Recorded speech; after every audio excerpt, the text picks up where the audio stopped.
Hello, hi guys! Magandang gabi sa inyo lahat. This is Shin from Masagari Channel, a faith healer, also mata reader. So ngayong gabing tatingin natin na nagsasabi sa inyo ng ating mga gabay. This is a monthly gabay for the month of December 2023 for the sign of Cancer. So, Cancer, Cancer, Cancer, welcome to my channel. Ano kayang messages, advices, at spirit guides ang ating masasagot for today's video? Kanino naman kayang energy or kaganapan sa buhay mo ang ating mga hagilap? So, guys, this reading is a journey lamang, hindi lahat makaka-resonate.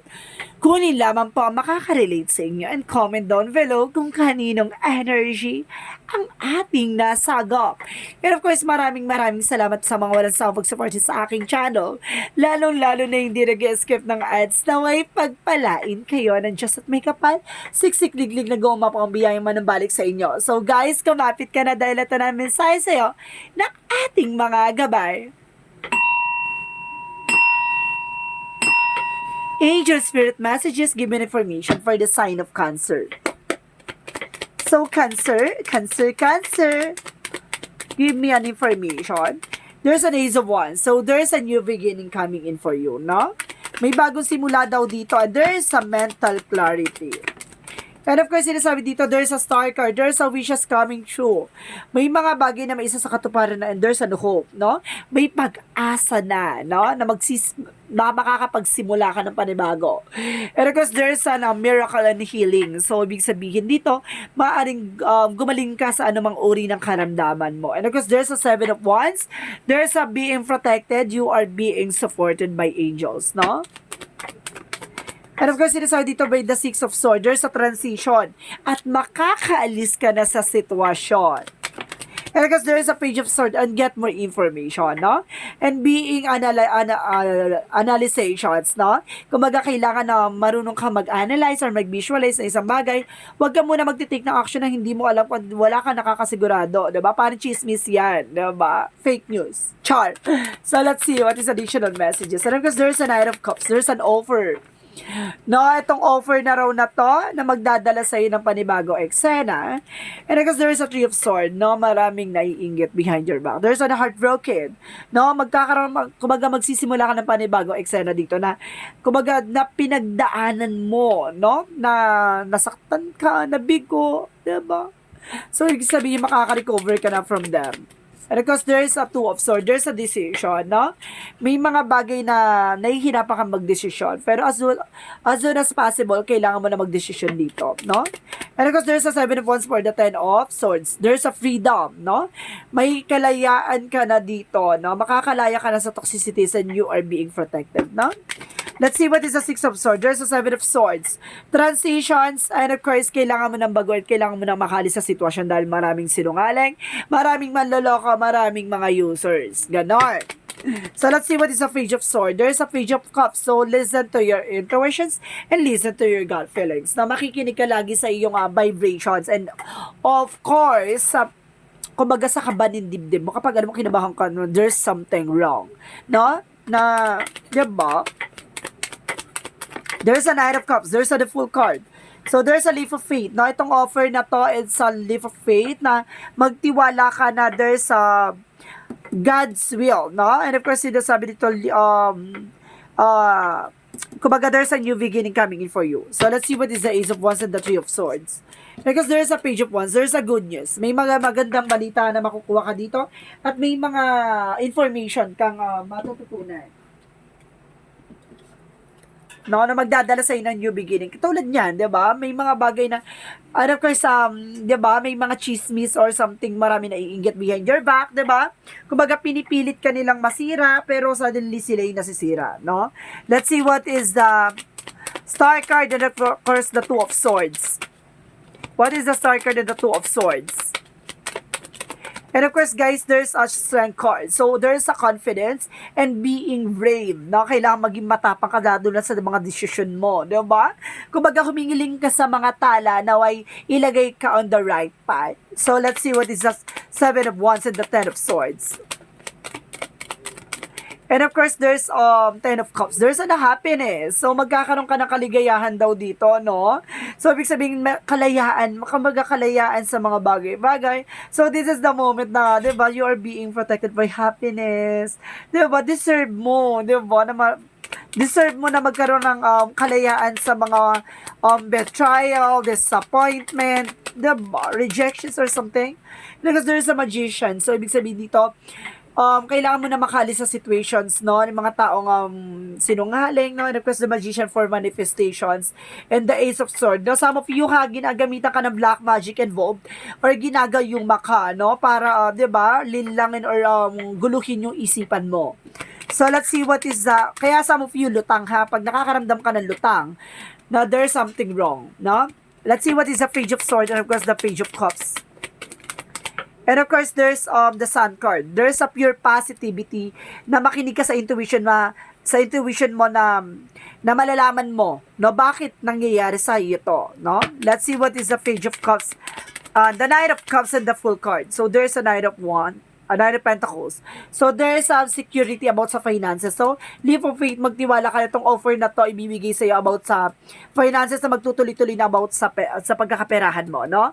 O baga madadagdagan ng financial resources mo, resource of income, no? And kasi sinasabi din sa'yo dito na magkakaroon ka ng pure positive outcome. Malalaman mo lahat-lahat ng bagay at ang katotohanan sa lahat ng nangyayari, no? And kasi ito ay, kumbaga may gumagawa sa'yo ng black magic involved na para mawala ka sa focus or something lutang, makakalimutin, ganon. Ibig sabihin, ganon, no? Let's see what is the outcome. Ang pinaka-outcome for you is the Knight of Cups, Knight of Pentacles. There's a blossoming abundance, no? Magkakaroon ka ng kasaganahan dito. Ano ko sa new beginning, bagong trabaho or bagong negosyo. Or baka madagdagan yung negosyo mo or baka magbuntis ka or something. Because there's a Page of Pentacles, there's a manifestations, no?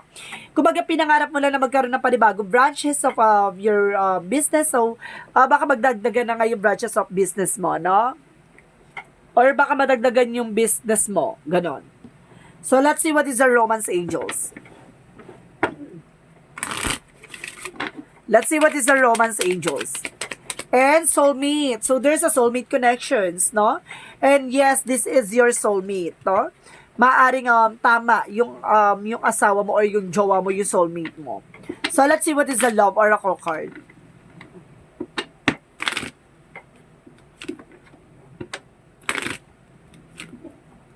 What is the Love Oracle card? There's a coffee cup. So, there's a conversations or something meeting, no? Kumbaga, meron ditong, kumbaga, pag-uusap, no? And of course, there's a phoenix rising from the ashes, no? There's a transformation. Kumbaga, masusira ka nila, pero hindi sa lahat ng panahon at hindi sa lahat ng oras, no? And of course, there's healthy choices. So, kailangan, mas maganda yung, hayaan mo na lang sila sa ginagawa nila, no? Ang gawin mo, solusyonan, at maging masaya ka, diba? And of course, there's a twin flame, soulmate and twin flame energy. Inggitera, maraming inggitera sa paligid mo. Lakas ng energy dito, maraming inggitera. So, let's see what is the magical fairy messages. Connect of the nature, no? You're rejuvenated and inspired by spending time outdoors. So, kailangan mong magliwali or something unwind, no? Para makalimutan mo yung mga problema or something, mga pinagdaanan mo. And there's a marriage, no? Itong asawa mo, no? Maaring pinakasalan mo or talagang asawa mo ay maaring soulmate kayo. Let's see what is the Yin and Yang Oracle card. Maraming inggitera, maraming yismosa may sa paligid mo, ti. No, kuya rin. No, kuya, may raming mga inggitera. Inggitero, ganon. Let's see what is the Yin and Yang Oracle card. There's an autumn. So, there's an harvest time. No? And there's an breakthrough. Magtatagumpay ka na. And of course, there's a conflict triggers this harmony. So, ibig sabihin talaga yung, kumbaga maraming komplikado sa paligid mo, no? Maging aware ka, yun yung nagti-trigger, no? Kaya ka parang mabilis kang mainis, or mabilis kang, mag-breakdown, no? Dahil sa mga tao sa paligid mo. Yun yung conflict. Yung mga chismosa talaga. Naksang energy. Mga marites. So, let's see what is the Monthology. So, ibig sabihin, huwag ka nagpapa-apekto sa mga yan. Believe the impossible. So, ibig sabihin, maniwala ka sa mga bagay na ay imposible ay posible, no? And conclusion are within reach. Tama yung hinala mo kung sino yung tao na yan. So, let's see what is Archangel Michael messages for you. Have confidence. So, kailangan mo magkaroon ng confidence and make a commitment. No? Kailangan mong makipag-ugnayan with your partner, with your family. And because romance angels are helping you. Pagdating sa relasyon nyo, no? Ay ginagabayan ka ng ating mga angel spirit. So, let's see what is the energy. Let's see what is the energy. And there's an adjacent possibilities. May mga pinto ang magsasara, may mga pinto ang magbubukas sa oportunidad para sa'yo, no? And because there's an action, so kailangan mo ng action, kailangan mong kumilos, gumalaw. And of course, kailangan mo, and there's a walking away, no? Kailangan mo makalis sa situation, lalo-lalo na sa paligid mo. Let's see what is the chakra messages for you. Let's see, there's a gratitude na napakabuti at mabusila ang puso mo. And because there's a release, ano may kailangan mong alisin, diba? Yung toxicities. And there's a renewal. Magkakaroon ka talaga ng panibago eksena dito, T. It's either trabaho or negosyo, no? So, let's see what is additional messages for angel spirit guides. There is a spirituality. Ito talaga may kinalaman about sa spiritual, no? Kailangan mo mag-meditate and contemplate at palakasin ang aura or energy mo. Pero because there's an harvest time. So, there's an harvest talaga in abundance. And culminations, no? Ibig sabihin, there's an happiness. And of course, there's a wish fulfillment coming in for you with the full moon, no? There's a lot of revelations. So, let's see what is additional messages. And there's a denial, no? I-acknowledge mo yung fear, palitan mo yan ng awareness. Additional messages for you.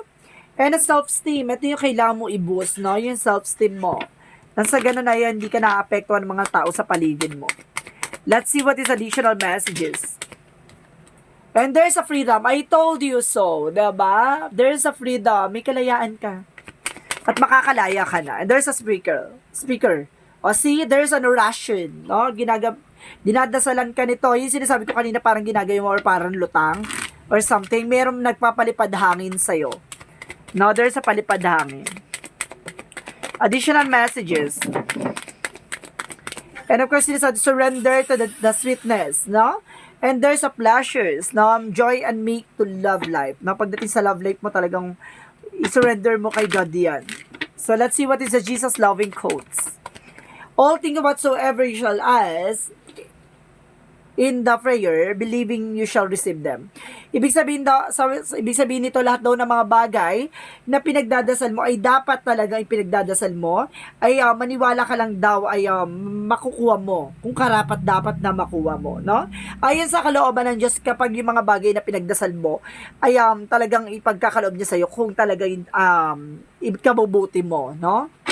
So, let's see what is Archangel Raphael.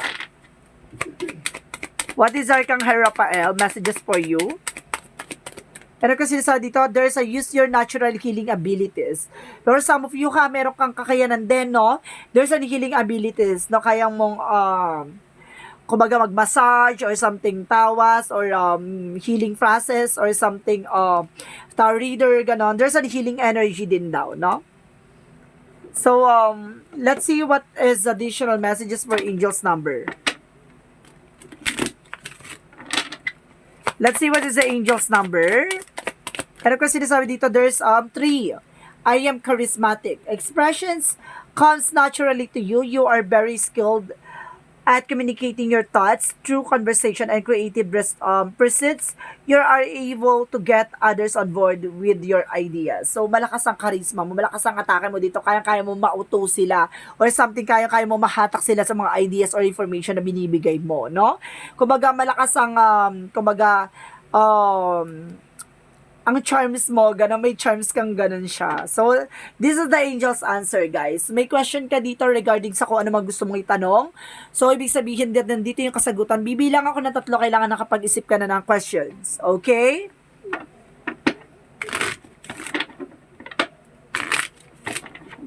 Okay, starts. 1.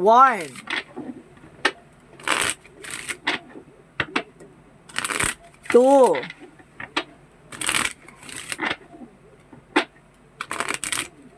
Three. Angel's answer, give me an information. Ano ang kasagutan sa katanungan ng ating mga kapatid na Cancer yan? Angel's answer, give me an information po. And of course, there's a don't stop. So, may mga bagay na kailangan magtuloy-tuloy ka lang. Huwag kang hihinto. No? Tuloy-tuloy lang. And of course, sinasabi din dito, guys, get my information. Kailangan at least 3, no? 3 cards. Para nang sa ganun, mas malawak ang magiging advices or answers ng ating Angel Spirit guides. At least 3 cards. Angel Spirit, please give me information. Okay. And because there's, if you believe, no? Basta man naniniwala ka lang, no? And of course, get my information. And no need to worries, no? Huwag kang mangangamba. Yan ang kasagutan sa mga katanungan mo. So, there's messages of life. What is the messages of life for you? A door to the infinite. So, let's see. At the heart center, there is a door that leads to the infinite. Today, I visit my heart center and open the door. As I enter, I experience a deep sense of serenity, and I understand that I am eternal, and I am indestructible. From here, I can see beyond my life challenges to the higher level of my existence. I know now that my inner light is infinite. So see, kumbaga sa dami mong kumbaga pagsubok na natamo or nakamtan, no? Alam mo na pataas ng pataas ang range lahat ng kaganapan sa buhay mo. Na hindi ka binibigo at hindi ka talagang 'di ba? Hindi ka na bibigo sa mga bagay na binibigay sa iyo ng ating universe, no? May mga bagay na hindi mo na isa sa katuparan, pero bagkos binibigay, pinapalitan niya 'to ng kaligayahan. At sinasabi sa dito na ang pintuan na 'to ay magbubukas sa iyo at walang kumbaga walang ending, no, na opportunities na ipagkakaloob sa iyo. Ibig sabihin dito, tuloy-tuloy mo lang yung ginagawa mo. At the end of the road, makikita mo ng kaligayahan at you are indestructible. Kahit anong gawin nila, sirain ka nila, kumbaga, pilitin ka nilang sirain or baguhin or something na, kumbaga, magdadala sa iyo ng kabiguan. Kumbaga, muli ka ulit mamamayagpag, no? Hindi ka nila mapipigilan. Ganon. So, there's monthly gabay for the month of December 2023 for the sign of Cancer yan. This reading is a journey reading lamang, hindi lahat makaka-resonate. Kunin lamang pa makaka-relate sa inyo. Comment down below kung kaninong energy ang ating nasagap. Maraming salamat po sa mga walang sawang pagsuporta sa aking channel. Lalo na hindi nag-skip ng ads na way pagpalain po kayo ng Diyos at may kapal. Siksik liglig nag-uumapaw man ng balik sa inyong biyaya. Maraming salamat po. And see you in the next video. Bye-bye and babush.